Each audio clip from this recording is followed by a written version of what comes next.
Professional artist for 62 years. I've done a lot of artwork in that time, and I'm still just trying to get it right.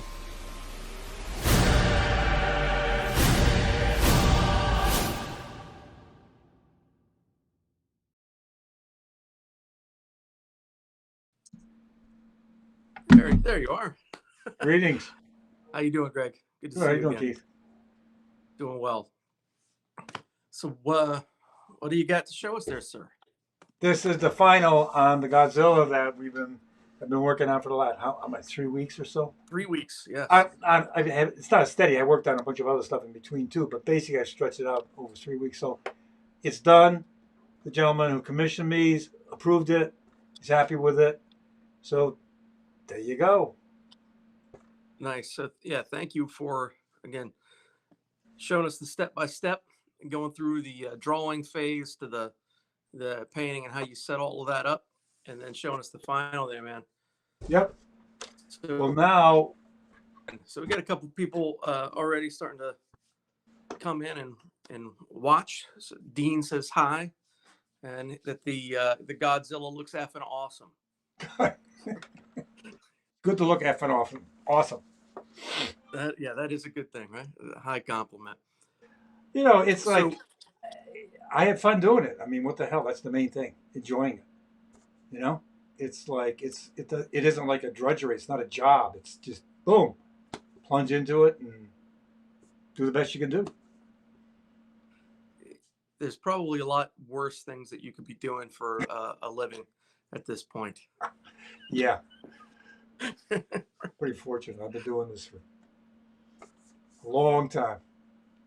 So I think we're going to talk about drawing, right, this week? Something? We are. So, when we talked, it was either the end of last week or earlier this week, we got to talking about how through the course of the show, you have shown us painting several times, right? Yep. But we always talk about how at the point of applying the paint to the canvas, all the hard stuff is already figured out. Yeah. Right. You've already figured out your pillars of art, as you say, which is the composition, Right. the drawing, the technical drawing. Yep. Now my mind's going to blank out on me. The lighting scenario, the subject matter, right, and the color. Right. Last but not least, the color. You already have all of that figured out, what you're going to be doing ahead of time. Mm-hmm. So as we got talking, we thought it might be interesting just to kind of show how you approach that creative thought process and what it's like when you sit down to a blank page. Yeah. And begin that. Now, I know most of the time, like when you're working on a job, you already have an idea formulated. Somebody has given you something. This is what they want. To think, something to think about. But I'm going to ask you this question before you get into all of that. Now, when you sit down to create your own stuff, right? Whether it's your morning doodles and your brain dumps, as we refer to them, or just a private piece that you occasionally get to work on, those with the same kind of already mulling an idea around, or do you develop the idea as the pencil flows across the page? Well, I start with an idea, generally speaking. I mean, I'm not going to say it 100% of the time, but there will be an idea. And if that's a composition or if I've had a dream, say, or that state, I like that state where you're just drifting off to sleep. So your conscious is leaving you and the subconscious is rising, and that point where they both meet, like dusk or dawn, and an image forms. So I'll kind of see that, and I'll sketch that down. Or if I'm trying to whatever it happens to be, if it's something for me, if it's a pinup painting, the subject. Gene and I have discussed the subject pretty much. So what the environment will be, what story is being told with the picture, and so I'll have all that information. I would say 95% of the time I've already got an idea of what I'm going after. And before the pencil ever touches down. Before the pencil touches, and then as the pencil moves around on the paper, other stuff starts to happen. Things starts to happen. I mean, I can talk over a project with somebody like Trans-Siberian Orchestra when I do their work, and we'll be discussing it on the phone 4 ways, different people. You know, when Paul was alive now, but now with Adam, the manager, always been the manager, and Gene and I will talk, and I'm not sketching anything. I'm taking notes. Gene's taking notes, and when I sit down, I'll look at all those notes, and then start to draw some image that out of all that business. And sometimes that just starts to spread and take its own life on. You know, it just is. It just moves. It's like that dot that just starts to move and move and move. And anyway, I found a bunch of pile of sketches for a private commission that last year, I think it was, a gentleman wanted a blackboard rendering. That's what I do, those renderings on black illustration board with Prismacolor pencils.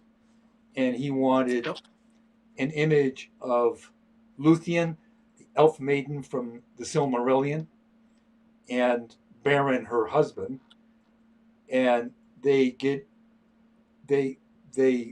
approach Morgoth, one of the main protagonists in the Silmarillion. That's the book that Tolkien wrote, I think 1925 or so, whenever he was developing the whole background for the rings, all the mythology and the gods and the creators and the titans of his story.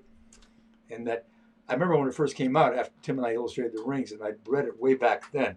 I'd forgotten completely what the hell the story was all about. It's just all the layering of it is so massively complex, you know. So I had to go back and look it up and find out what the hell was going on. And anyway, she's the most beautiful maiden in all of elfdom back in the day. And so she's gotten into Morgoth's stronghold, again, the main evil protagonist, and her husband. They've transformed, I think, he into a wolf, she into a bat, but they get there. And her gig was she could sing and dance. We made her dancing. The client wanted to see her dancing also, and put the bad guy to sleep in order to go and steal one of the Silmarillion, the magic jewels from his crown. You know, but she would put him to sleep. So I just started with this first sketch, like that would be the first one. She's dancing in the foreground. And not only that, but he's getting turned on. As much as Tolkien would write about such erotic behavior, it was very, very minimalistic. And it was couched in kind of different language, but generally that's what was happening. So he's back here in my first sketch in the background here. And Beren is the werewolf. And I got her in a book. Because when the guy commissioned, when he called me, he said he wanted me to combine my Tolkien work with my pinup work. So I figured, well, she should look right there. You've kind of So sure, you won't see anything, but she would be transparent. The dress is transparent, all backlit. Again, I love that backlighting.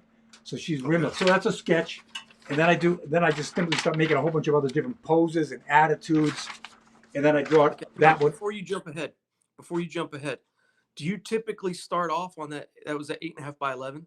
Yeah, pretty much on a small piece of paper. And sometimes I'll do these sketches much smaller than that. These are pretty big. Sometimes they'll be this big. I'll do like half a dozen of them on one page. It was stick figures. I'm not. Look, and at this phase right now, I'm not particularly concerned about good drawing at all. It just is basically positioning of the figure and the attitude, the acting. That's the other component. You know, when you get into it, I know I'm shooting all over the place, but I wrote a bunch of issues aside from the big pillars that I talk about. But when you're drawing, it's a design job. It's a research job, number one. You have to go find out whatever. If it's a fantasy or it's reality, you've got to go research it. So it's a research job. Then it's a construction job. You're constructing a scene, a set. You're constructing figures. It's an acting job. While you're sketching, you're acting. What's the attitude? What's happening between the figures or with one figure? It's an animation job. What's the movement? It's a camera job. Where's your angle? Where's your setup? How are you looking at the scene from? Are you low on the ground? Are you up high looking down? You know, is it a straight dead on 25 millimeter lens shot? It's a lighting job. You're lighting it. Where's the light all coming from? It's sculpting, but really sculpting once you start to render, and especially when you get to paint. And perspective, understanding perspective and anatomy. So you're really involved with all those issues. And a lot of the times, that all has to be done at lightning speed if you're under the gun. All those things. Yeah. And they all have to fall into place. So anyway, after I do these smaller ones, I do a whole bunch of these. I've only got a couple of them out now.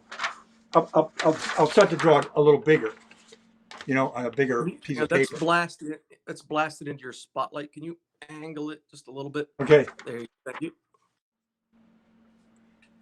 Is that better? Cool. Okay, so we can see now how the figure's starting to. Yeah, it's bigger. Get a little bit fleshed out. I'm doing that, and I'm still drawing all kinds of other poses and attitudes. And then I finally take that, render it up more.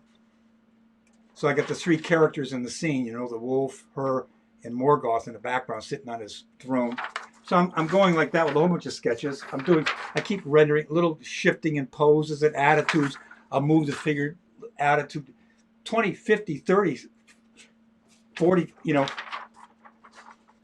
constantly just keep drawing different figures for no reason other than I just want to play with it. You know what I mean? Just see what happens. How concerned with you are you with the composition at this point? Like, how much is that in your brain? Totally. The composition's there. You can see the position. I kept him here. She's here. She's the primary center of interest, and the wolf was down here somewhere. So that setup is constantly. I just keep repeating it now, because that's kind of like I'm seeing it until I get to the point where I draw a little more detailed picture of Morgoth. You can see it. I'm trying to get it so it doesn't. Yep. You know. Okay, there you go. Then I say, wait a minute. This guy should be a hell of a lot big. He's a giant. He's way in the distance. So I pull him into the foreground and her much smaller because she's tiny in relationship to him. So I bring him up to be very predominant behind her. And then I do a more, he wants one color on it other than the black and the white. And she's all in blue. So I start to render it in on the sketch phase with blue. And I'm thinking of all this backlight from all these sconces and everything. He's really dark and silhouetted. He'll get very dark in the picture in the final. And so, and again, even with that setup now, I keep fooling around with the pose and the attitude, and the lighting's all been set up. He's backlit. She's spotlit from the top back, sort of light coming down, but a little behind her, so that the dress is lighter than the body. You see, so it reads more in silhouette. So that's kind of like the process. But then finally, I'll show this to the client. He approves it. Then I go. I'm trying to remember the figure. I think I was fake. That whole figure is being invented out of my head all the while through this whole thing, and I pretty much invented most of the figures in that when I did the final drawing. You know, I've got piles of reference of models and everything, and I probably took some headshots and lighting and, you know, used that as a basic guide. But mainly, I invented the whole thing, you know, with that particular job. Most of the time I won't do that, though. I'll get a figure. And I find that, not for her, but in various poses, these things work out very well. You can pose these plastic figures. Yeah, get them in great positions, realistic, light them, get the lighting, and it gives you the gist of what you're after. And it saves time in a sense. You know, you're sketching, you can get it all while sketching too. You're in your mind, you're acting it all out, part of the action and flow of everything. But these figures help to arrive at it quicker. So that's just kind of a run through of the procedure a little bit. Okay, so just as a, you know, like a practical drawing kind of thing, when you're doing all those, you know, I see right behind you. I don't know how many people watching this right now are going to know what that is, but what is that? Explain that to us and how that comes into play in this process. It's a light box. Normally I don't use it up here. I I got a drawing board over there where I work on it at an angle about like this to me. You see, but I can use it up here because it's more convenient for the way our camera is all set up and the lights are set up. But it's a light box. I don't know if you can read it. It lights up. You know. Yep. Because I mean, once I start to draw something, I'll stick the rough underneath it here. Say, you know, take one of these things.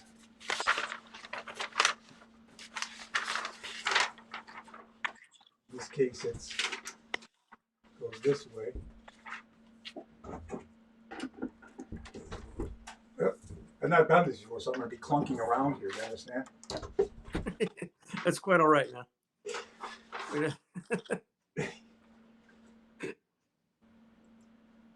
But I'll put. Can you see that at all through there? Yeah. You know. So, yes. So. You know, I'll obviously clean this up as I draw it and render it and get the drawing right. But then once I get it to a certain point, I want to start to clean it up. Then I lay it on top of here, you know, and then just start getting more refined with it. Again, trying to draw it pretty good, but not being too concerned. Some people can draw it right off the bat instantly, and it's a masterpiece. Me, I futz and I build it up, and I make mistakes, and I keep at it like this. But you start to get it a little more defined. Now, I'm going to ask you a question here. I know often sometimes when people trace over something, it looks traced. Right.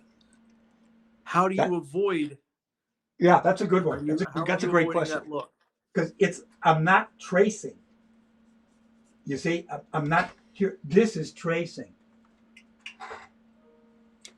I'm trying to follow every line underneath here. That's tracing. Mm-hmm. You're trying to draw. I'm not concerned about that. I'm concerned about only. That rough has defined the basic pose and proportions. Now I'm just trying to clean it up. So it's not really a tracing at all. It's just getting a little more and more defined. You know? This is the original version of Photoshop layers. Yeah. So you got to go. This reminds me of my childhood. My mother came in. That's why I never trace. My mother came into the bedroom once. Tim and I would always draw in our bedrooms a lot on the floor, you know. In this particular instance, I had a Bugs Bunny comic book, and I had a piece of paper on the top of it, and I was tracing the cover of the Bugs Bunny comic book. Tracing. Trying to get the thick and thin line just right, following it, you know, that kind of thing. My mother walked into the bedroom, and she freaked out. She said, "Stop tracing! Don't trace." I mean, it's still here. She was practically yelling at us, "Don't trace. Copy it. Put the paper here and copy it, but don't trace it." Which was really pretty powerful. You know, kind of a really strong directive of her trying to influence us. Go from your eye to your brain to your hand. Get that all down. Don't just trace. And so don't just trace.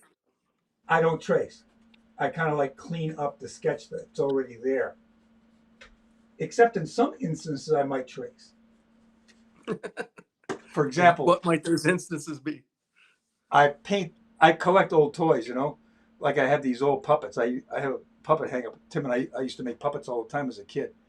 Marionettes, hand puppets, and ventriloquist puppets. And so I collect these old toys. I've had them for years and years and years. Some of them I had when I was a kid, not the ones I have now, but ones like them I had as a kid. And I find them in antique stores, and Gene gets them online. And I've been painting their portraits. And in that instance, I walk into the room where they're sitting. I got them all in this room where I have all my old stuff, comic books and everything. And I see the sun is coming through this window over here, hitting on the floor, and bouncing back up. You get this low light on this one, the first one I did, and the light's coming through the window is blue. And I love that, you know, that contrast, the warm and the cool. And I went, whoa! So I went in and shot a picture of it. And beautiful lighting, just fantastic. And it's that old composition stuff that they used to make all the toys out of, the dolls and the puppets and everything. And it's all chipped and cracked and peeling, and it got all these textures and everything. And it looks, incredible, like the Tales from the Crypt, you know. And in that case, I want it exactly like that. So I do a tight drawing tracing the photograph. You know, I copy it on the copy machine, blow it up, trace it, and then transfer that to the canvas, a black canvas. Because I'm not trying to make an interpretation of the puppet, so to speak. You know what I mean? I want it to be exactly like the damn thing looks. You know? Yes. Okay. You're going for that a very photorealistic look. Photorealistic proportion and all that business. So in that case, it will. Other than that, I haven't traced for a long time. So yeah, so this is. So I'll clean this up to a degree. And like I say, if I was going to now do this as a painting, well, I'd get a model. And for in this day and age, right now with COVID, it's very tough. And so I've done a few things, but I work at a distance with the particular model I used the last time. Her husband shot the pictures for me at a distance. Where I'm giving the directives of how to light it and everything. You know, I do a little sketch with arrows indicating where the positions of the lights are, and it works out. You can make it work out. So now, once you settle down on a pose. Now, in this particular image that we're talking about, you know, the character from the Tolkien book, right? Silmarillion. Silmarillion. And you get, yeah. Silmarillion. You get that initial pose in your head, that one that comes out. Now, do you find yourself, for you in particular, do you end up with something that's ever far away from that initial vision, or does it usually tend to be somewhere in the ballpark of what you initially put down? I'll try all different attitudes and positions all over the place. Keep jumping, and in this one I pretty kept it like this, but some of them I'll try all kinds of stuff out and then land on one to show the client, you know, be it a publisher or a private commission, and paint it, go through it. Then I don't know how many times I'll be going through my old sketches of that for that particular painting, and I'll say, holy crap, how come I didn't use that one?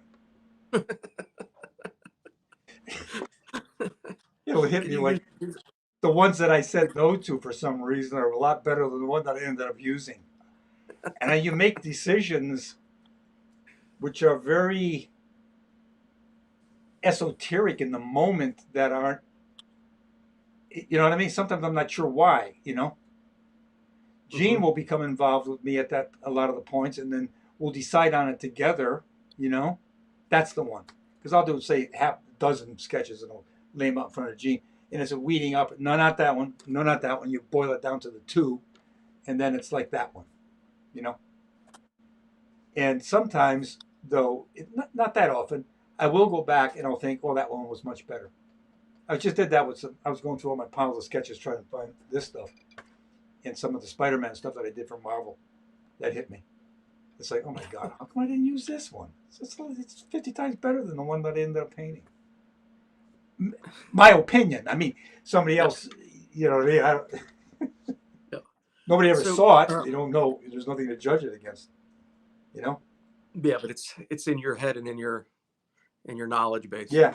So I've got another question for you. Just, okay, going through those in those initial roughs, and you got to forgive me for forgetting the names of these characters. I had to go up. I'm seeing right now. I'm forgetting them. Morgoth and okay, that's who I'm talking about. Luthien. Morgoth is the big bad guy. He's the big bad guy. Now, big bad guys sit on thrones a lot. You ever notice that? They always are on a throne. They don't do much. They sit on a throne. They don't have to do much. It's command, you know. So you had him smaller off in the back and all those initial renderings, but you then made the jump to draw just a page of just him. Right. right? So yeah, okay. So he's back there hanging out in the background. Yeah. And do you typically draw just an individual page of your background characters like that? Oh yeah. Well, all of them. I know. Wait a minute. Hold on for a minute. What the hell is it? I know we were only going to cover one thing here, but I had some other stuff here too. We can just quickly, I think, zip through if I can find it. Wait a minute. While he's looking through there, we'll say, hey, thanks for everybody that is tuning in. Sure, Greg will say hello when he sits back down. But Adrian, Michael and Nina, thanks for tuning in and joining in on the chat. Much appreciated. If anybody has any questions for Greg, I can't find out. About I this don't part remember of the process or anything at all, please feel free to chime in. I don't have. I don't have. Here watching this trick. I can't find it now. But what I'll do is, I'll say I'll draw this guy. Okay. Yep. If that's the guy or the girl, and then on the copy machine, I'll blow them up 50%, 20%, 80%. However, reduce or enlarge, and cut them out with the scissors or X-Acto blade, and I'll start to move them around on the page within the picture plane.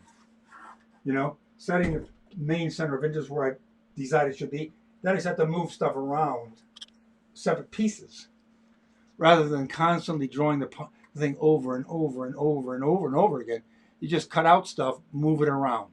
You say, I'll make that one a little bit bigger. That's why a copy machine is so convenient. You can just blow it up 10%, 20%, whatever you think, So generally speaking, I'm working in all these separate parts. Background, figures, parts of backgrounds, props or objects in backgrounds, and moving them around. The key thing there is avoiding tangents. Not letting things uncomfortably touch, but having it either cross over or this way, Yep. So Greg, as you move on, we get several people here watching, chiming in, saying hello. So I gave them hello when you walked away, and I said that you would say hi back when you came to sit down. There you go. So in your, separating that background figure out, drawing him, and then blowing him up, that's when it dawned on you that this guy. Yeah, it's part of the story. I mean, too, what is it you're trying to convey? This guy's a huge, terrifying being. He's like, I think tiny in the background is not the issue here. You want the comparison of the size and the might and the power of the figure next to the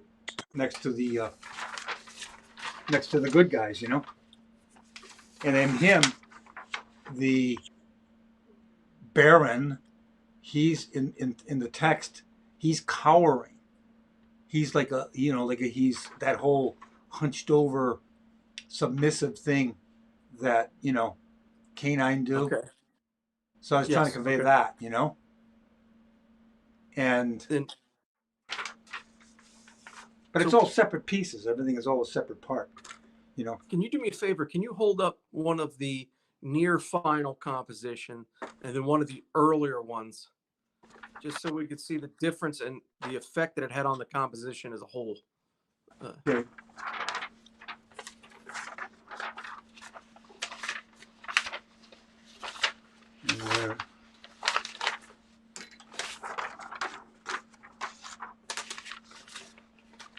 I got them all confused here now. Sorry to make you dig around. Here, no. Here's like the first one.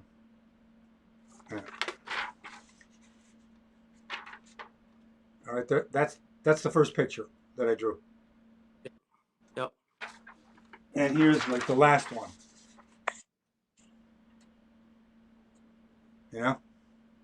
Yes. So he's over her, I mean, he's big and behind her, that dominant kind of like thing.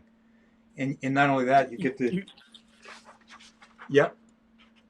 You kept that almost a triangular composition in there. Yeah, that's but going from her being the apex to him becoming the apex, and serving as a border, like almost a frame around it, right? Yeah, If I'm exactly. seeing that correctly. Yeah, yeah. He this coming down here and there. So I mean, I but gotta that say, that this is a very interesting process to watch, because most people, that are of the younger generations that are creating now are doing what you're doing, but in Photoshop, you know, so they have it in the layers and they can move everything around and all that, and having no idea how they could have done that exact same stuff, but in a very traditional analog, format. yeah. you know, I so just much to the point you have a copy machine. yeah.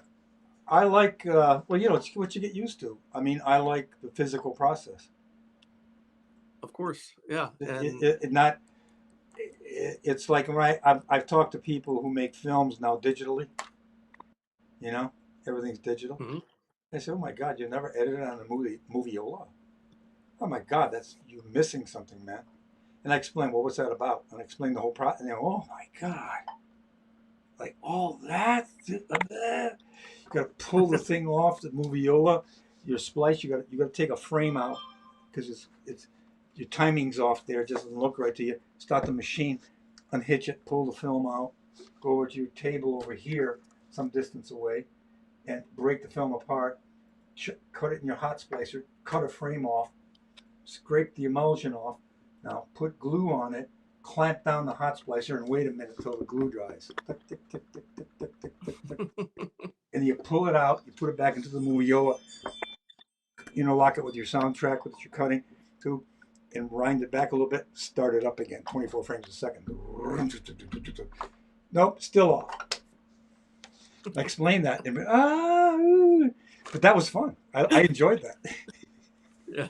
I don't know why. It's just you get used to it.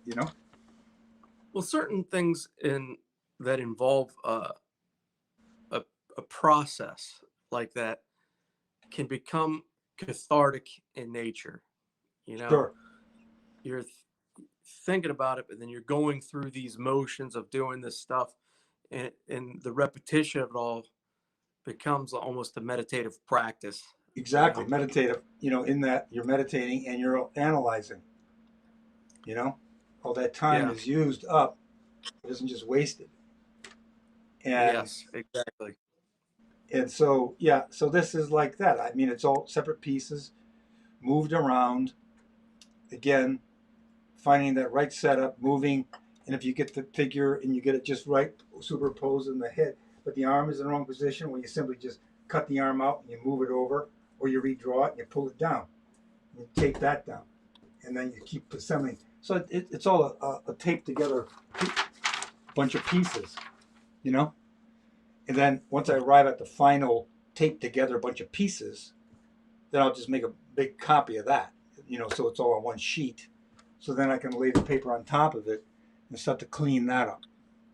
So I'm only Okay, looking through one sheet of paper rather than half a dozen layers of it. got you.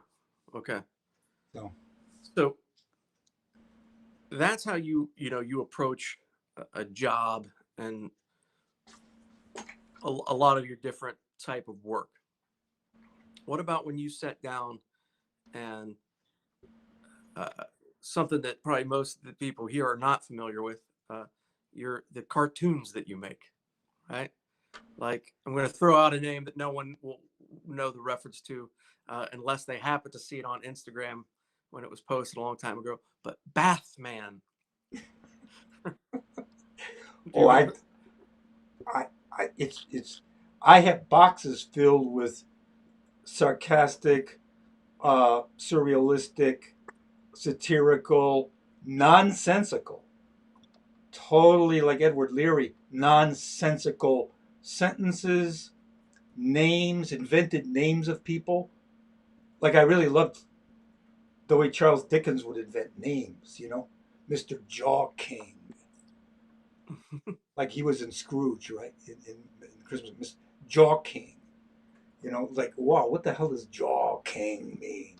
Scrooge, Ebenezer Scrooge. I love names like that. So they pop into my head inadvertently. There's no conscious effort to do it. And I've got boxes and sketches come to me like that, drawings and ideas. Just playing on words, puns. Carsophagus. So I draw a picture of a mummy on wheels.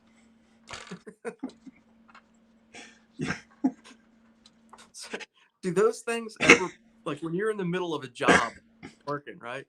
Do those things just pop in your head and you're like, okay, I got to stop? Yeah. Oh, yeah. I'll be somewhere in a room, somewhere in the house, and that thing will jump into my head, something, and I don't have a piece of paper. I'll have to run to a piece of paper to get it down somewhere. I keep a pile of paper and pencils in the bathroom. Why waste time, right? But stuff, it just happens. And wait a minute.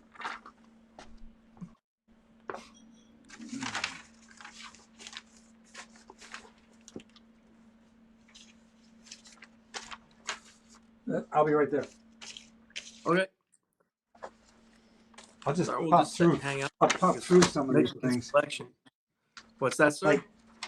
Like these kind of things hit me. Heavy deer area. It's like you see a sign. You ever see? Right? You see. You see them, right? Heavy deer. I was like, what the hell? I went home and drew a picture of a heavy deer. Goddamn. Or I remember we were standing in line at Comic-Con a couple of years ago. Even he has to stand in line to get. I mean, here's the left hand of God. Take that, you ungrateful piece of shit. Huh? What's that? Back it off? Oh, I didn't hear you, hon.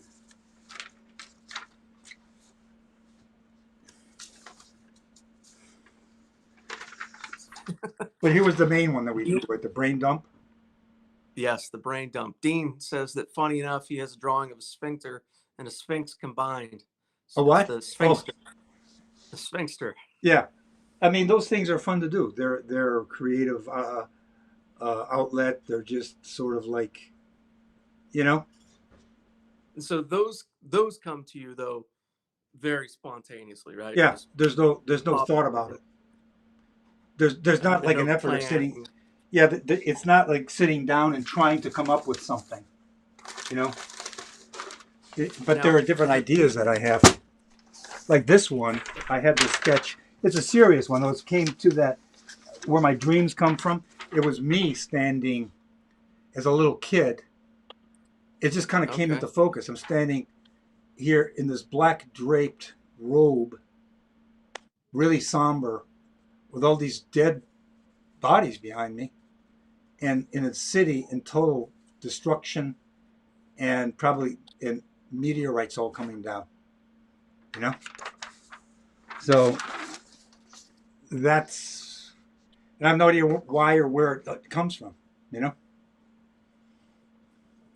No, you said that came from a dream, or that it just half that not from a, you would call it a dream. I don't know. Does that happen with you? I mean, where you're drifting off to sleep?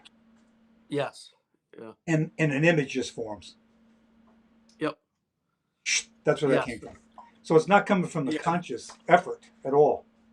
It's coming from a subconscious space. Those are intriguing to me. I've painted those images in the past like that, I've got one in progress right now that came to me in that way. That when I get it to a certain point, I want to show it to you so you can and see what it is. Right.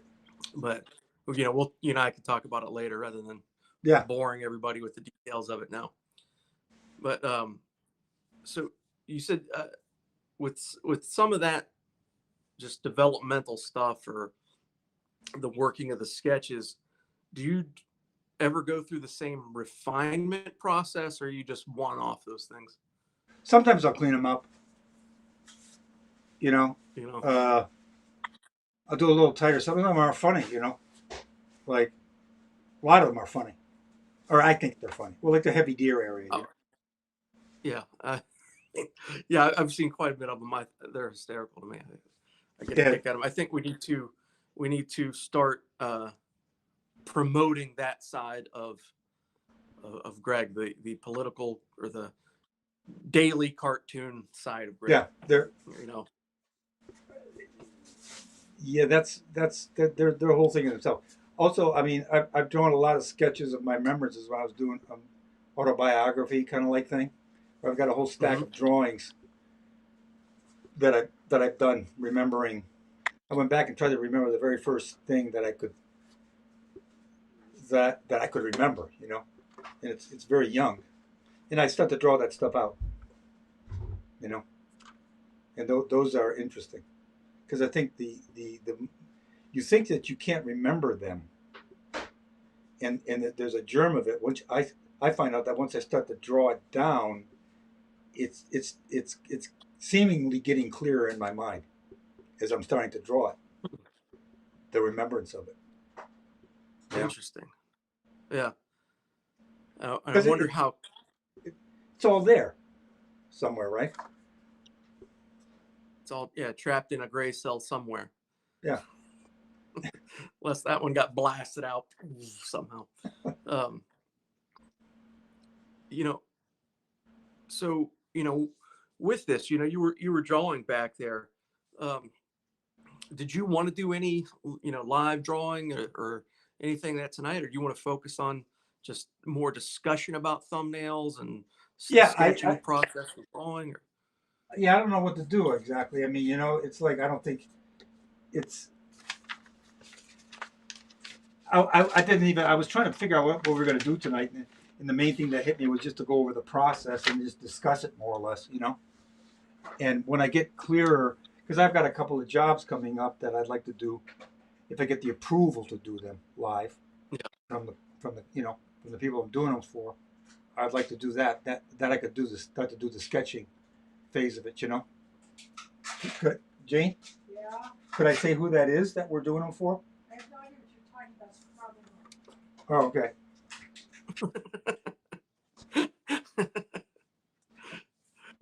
so yeah, better to be safe than sorry on that. But so yeah, anybody that's tuning in, if you have any other questions about this process or chiming in, we've got people talking about their process and being tuned into that subconscious stream all the time. Or Paul Shipper mentions that you know that he's figured out compositions while he's been sleeping, Oh I yeah. guess in a dream state, and then waking up and knowing Yeah, exactly that's what cool. to do. Which, now for me, I had quite the opposite of that. I don't know if this ever happened to you. In a dream one time, uh, I created the best painting that ever existed in the world. Yeah. Right. And it was, in the dream, it was universally recognized as the best painting ever. And then I woke up and had no idea of what it looked like. None. I hate when Like, that happens. it was there. What is it? Yeah, So that's go interesting. figure. Yeah, The, right. the thing is too. I Do mean, I don't. you? What? We got a question for you. Howard Lawson's asking, do you do color comps at all? Yeah. Well, here, like this here, not a color comp. I mean, I just put in the blue on her dress a little bit. Sometimes I will. So, yeah, yeah. Sometimes I will, and more often than I don't. More often than not, you know, I don't. Uh, I think it's. I think by this point, I think it through while I'm doing the drawing and understanding the lighting setup and understanding all the colors that are in the picture, because the subjects define what the color of all the objects are. But you Mm-hmm. use the subject, well, you know what all the colors of the objects are. Then the next thing that affects all that is, of course, the color of the light. And once I get that in my head, I figure that all out, and I pretty much got it all thought through. Because I find that sometimes, and sometimes not, that it takes the edge off of the painting if you do a color comp ahead of time. In other words, if you get it too well defined ahead of time before you start the painting and you work everything out, well, what the hell's the point of doing the painting? Kind of like thing. There's a certain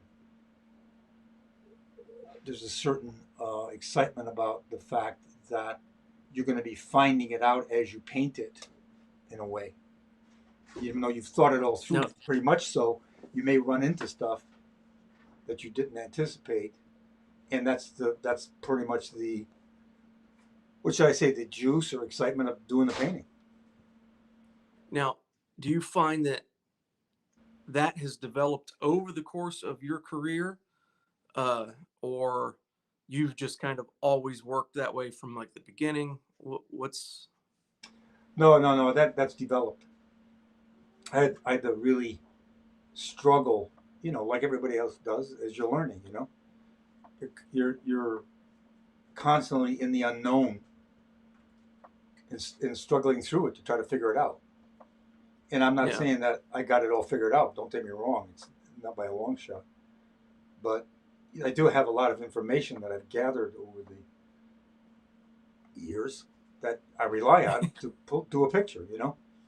And then you want to try stuff within that, though, that you didn't necessarily try before. And you find out certain things. Like, again, I keep referring back to this painting of this house that I did several months ago. Where the shadow color I couldn't arrive at, and Gene suggested, well, use black.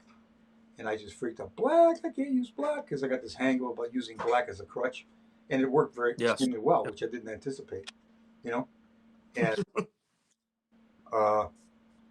so I'm always finding something out, but there's less of it. There's less anxiety or breakdown, than there used to be. Okay.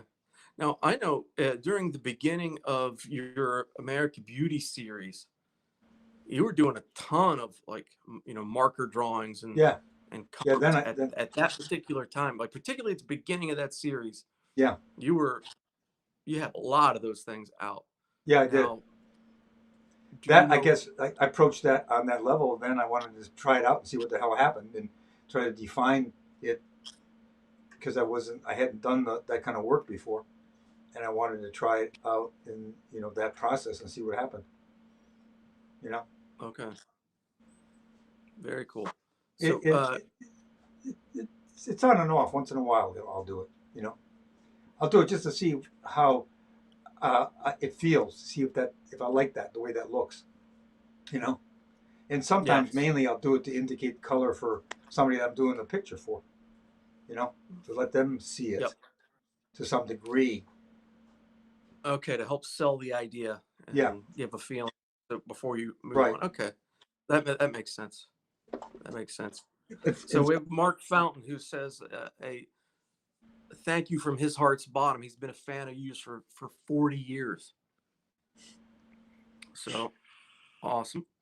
Thank you. And I know the answer to this one, but I'm going to ask you anyway. From and again, with the names that I'm not sure if I'm pronouncing correctly, my apologies. Kiwi or Kiwi.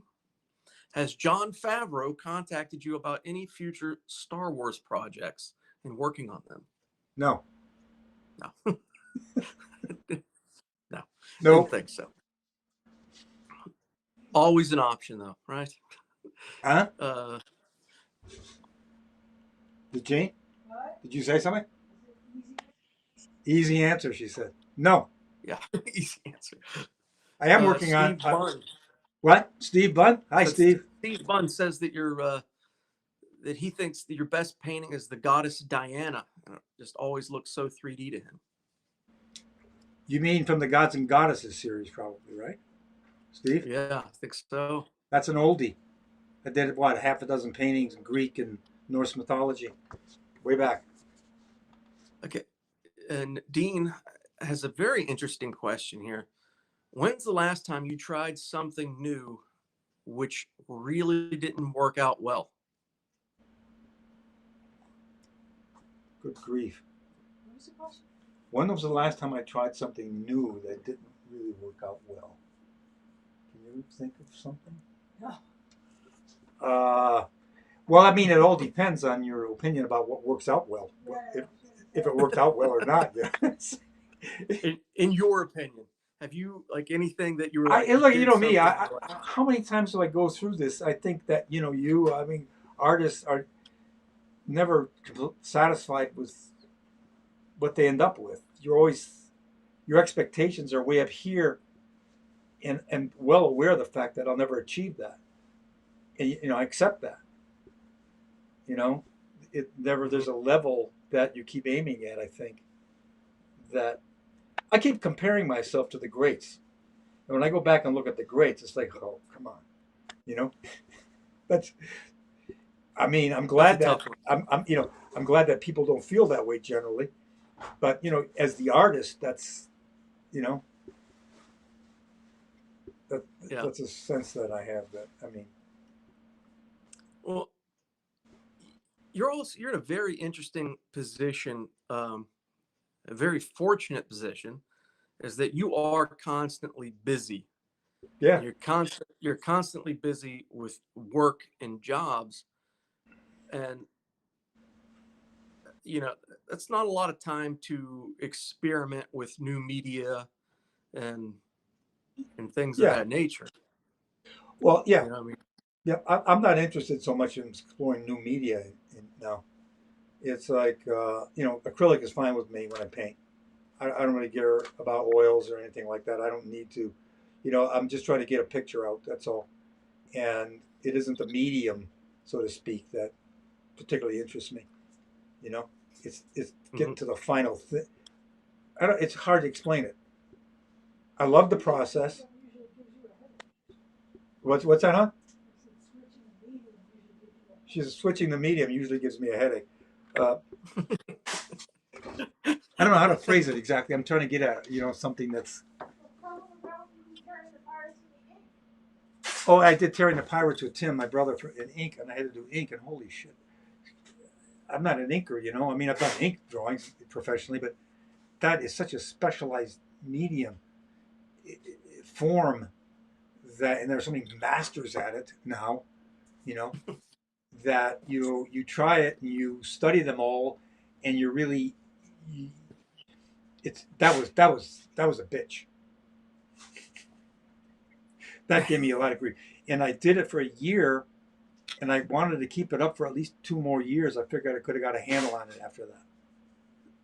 At 3 years, I might have started to get a handle on it, but the newspaper strip storytelling realistic strip day was dead. It was over with. No newspaper were buying the strip, so that came to. But it, there's, I'm not.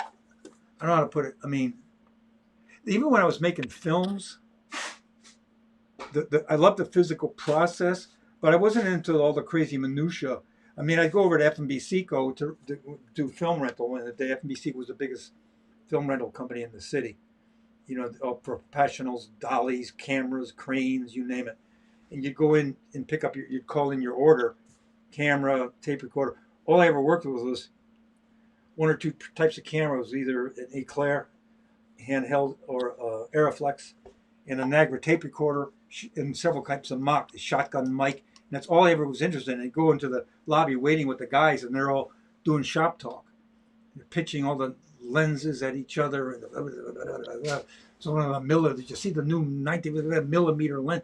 And I never was really interested in any of that in that sense. I appreciate it. Don't get me wrong. You know what I'm saying? And the mechanics and the creation of it and the engineering of it. But I was only interested in getting it shot and getting the story told up there, not all the teeny nitty gritty around it. I don't know if that's clear or not. Yes, yeah, I got you. The getting the point across is more important than the material in which you use to get that point across. Yeah, Does exactly. that This make happens to sense? be a way to do it that you get used to or you find yourself into for one reason or the other. It's like I never planned to be anything that I ended up doing.